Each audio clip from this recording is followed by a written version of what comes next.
Eu quero, o senhor presidente Albano Ferri, a quem quero cumprimentar pela ideia de realizar essa sessão solene, assim como o deputado Pairlandim também, que tiveram a ideia de solicitar esta sessão.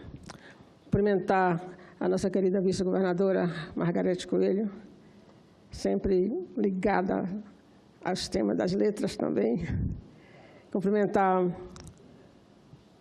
meu querido Nelson Neren Costa, presidente da Academia Piauiense de Letras, cumprimentar o Chico Luca, que eu chamo ele, é Chico Luca, né? A gente, nosso presidente da OAB, o desembargador Carlos Augusto Brandão, então sempre companheiro de viagem, ele tem me abandonado esses dias, nunca mais vi na viagem assim com a gente à noite. Né?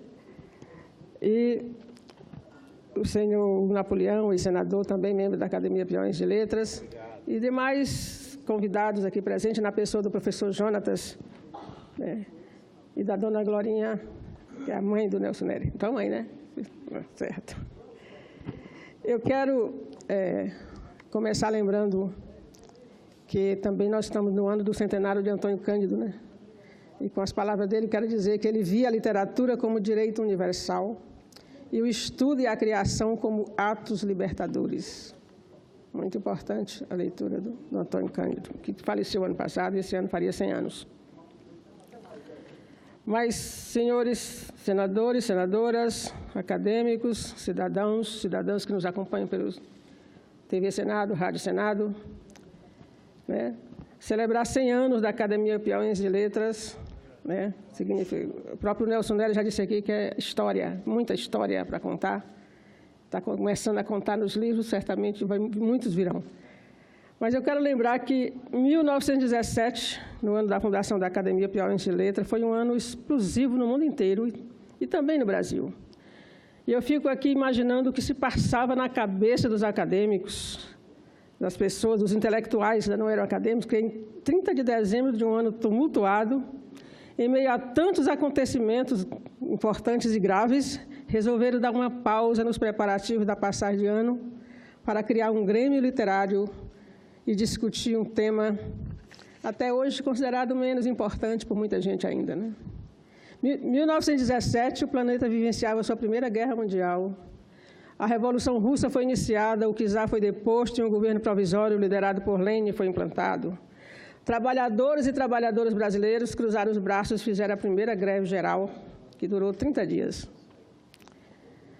Penso que ali, naquele longínquo 1917, os intelectuais devem ter percebido que, num mundo em que o diálogo entre as culturas se fazia com os estrondos dos canhões e o silêncio frio das baionetas, a literatura furava bloqueios dos egocentrismos extremos e promovia encontros de pensamentos diferentes. E eu também penso assim, que a literatura é capaz de promover esses encontros. Por isso, eu quero comunicar aos senhores assim, que eu, em 2016, apresentei um projeto de lei no Senado, número 158, prevendo que cada sala de aula da educação infantil e dos 5 primeiros anos do ensino fundamental passe a contar com um pequeno acervo de livro paradidáticos e de literatura infantil. A minha intenção é incentivar e facilitar o acesso de professores e alunos aos livros que falem da cultura universal brasileira, regional e local, e democratizando o acesso aos livros, incentivando a prática da leitura e da consulta bibliográfica, pois acredito que o livro seja o mais valioso ingrediente da receita que garante a qualidade dos processos educativos. E esse projeto está andando devagar, né? Estamos em 2018, para ver, como eu digo, quando a importância que se dá. Esse ingrediente não deve ser somente adequado, mas também precisa estar prontamente disponível para os alunos, na própria sala de aula, e não apenas na biblioteca. Os alunos dificilmente vão à biblioteca. Eles chegam na hora de entrar na sala de aula e saem correndo na hora que a campainha toca para ir embora. Então, o livro tem que estar na sala de aula com eles, para manusear e sentir vontade de saber o que está escrito ali, né? Desburocratiza, inclusive, as bibliotecas.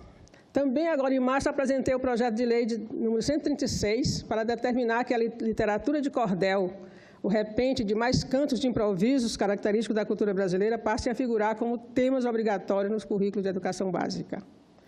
A literatura de cordel, geralmente apresentada na forma de folhetos, tornou-se um dos gêneros literários mais populares do Brasil, pois tem raízes na tradição oral, na fala e de coisas do cotidiano, na mitologia, na religiosidade popular, nas histórias da vida de personalidades conhecidas. O cangaço, a seca, o coronelismo político são temas recorrentes da literatura de cordel, que vem sendo cada vez mais estudada e venerada como gênero, rico e de grande relevância para a constituição da identidade cultural brasileira.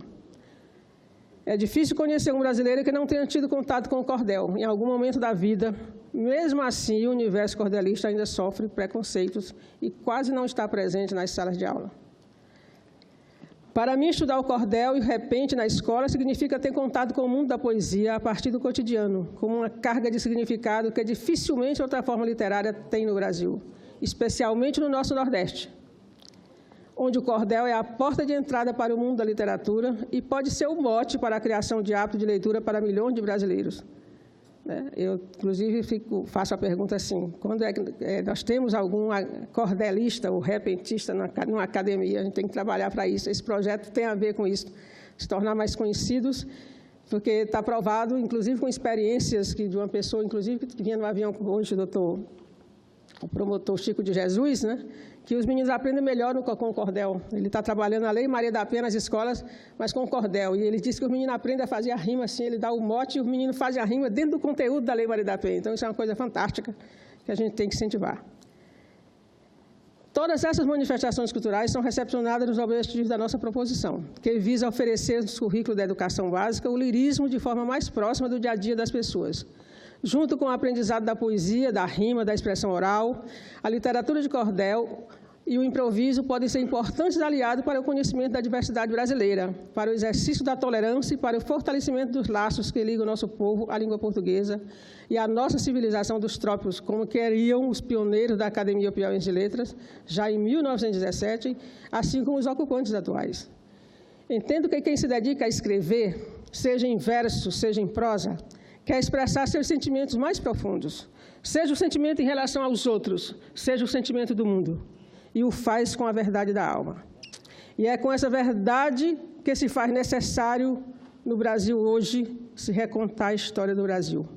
E eu espero que algum acadêmico faça, né, principalmente os historiadores, para que nossas crianças não continuem aprendendo, por exemplo, que a escravidão foi abolida há 130 anos, ao tempo em que presenciam ou são vítimas do trabalho escravo no campo e na cidade em tempos atuais. Por fim, senhor presidente, não poderia terminar esse pronunciamento sem fazer aqui uma homenagem ao acadêmico Herculano Moraes, nosso poeta, ensaísta, cronista, contista, romancista, foi meu professor e crítico literário, falecido há poucos dias. No nome de Herculano e com os versos dele mesmo, eu rendo homenagem à memória dos pioneiros daquela casa de imortais e saúdo os atuais ocupantes. Agora são os versos do Herculano. Não escreverei teu nome na areia, o vento varre as palavras e elas nunca se perpetuarão. Escrever teu nome no tronco de uma árvore, eis o enigma desta vã filosofia, até que a morte nos separe pelo assassínio da ecologia. Olha o sentimento aqui de ambientalista, né? Escrever teu nome nos granitos, no cimento, nas nuvens, nos muros rabiscados, talvez não seja a forma exata de te imortalizar. Escreverei teu nome, sim, na folha indecifrável da memória, pois só assim este amor, sem preconceitos e limites, ficará para a história. Muito obrigada.